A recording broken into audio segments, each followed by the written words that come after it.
ગુજરાતની ધરતી પર ફરી એકવાર દીકરીઓની સુરક્ષા પર સવાલ ઊભો કરતી એક હચમચાવી નાખે તેવી ઘટના સામે આવી છે।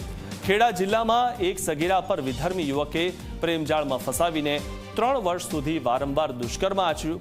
આરોપી પરવેઝ અનવર ખાન ઉર્ફે મુનાવર ખાન પઠાણે માત્ર એકલો જ નહીં પરંતુ તેના 8 મિત્રો સાથે મળીને પૂર્વ આયોજિત કાવતરા અંતર્ગત આ નિર્દય શારીરિક શોષણ કર્યું। સગીરાને ફોટો અને વિડીયો વાયરલ કરવાની ધમકી આપીને બ્લેકમેલ કરવામાં આવી અને તેની મરજી વિરુદ્ધ આ જઘન્ય કૃત્ય આચરવામાં આવ્યું। પગ નીચેથી જમીન સરકી જાય તેવી આ ઘટના ગુજરાતની દીકરીઓ માટે સુરક્ષિત વાતાવરણ સામે સવાલો ઊભા કરી રહી છે।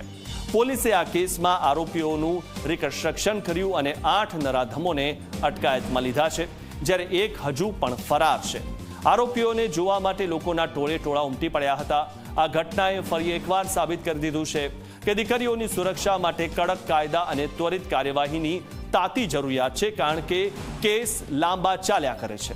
આવા નરાધમોને કઠોર સજા થવી જોઈએ, જેથી કોઈ ફરી આવી હિંમત ન કરી શકે। ખેડા પોલીસ સ્ટેશનમાં એક હકીકત ધ્યાને આવી હતી, જેમાં 17 વર્ષની એક દીકરી સાથે એના જ ગામના વિધર્મી 9 જેટલા યુવકોએ વારંવાર એને બ્લેકમેલ કરી અલગ અલગ જગ્યાએ બોલાવી અને એની સાથે દુષ્કર્મ આચર્યું છે, ગેંગરેપ કર્યો છે।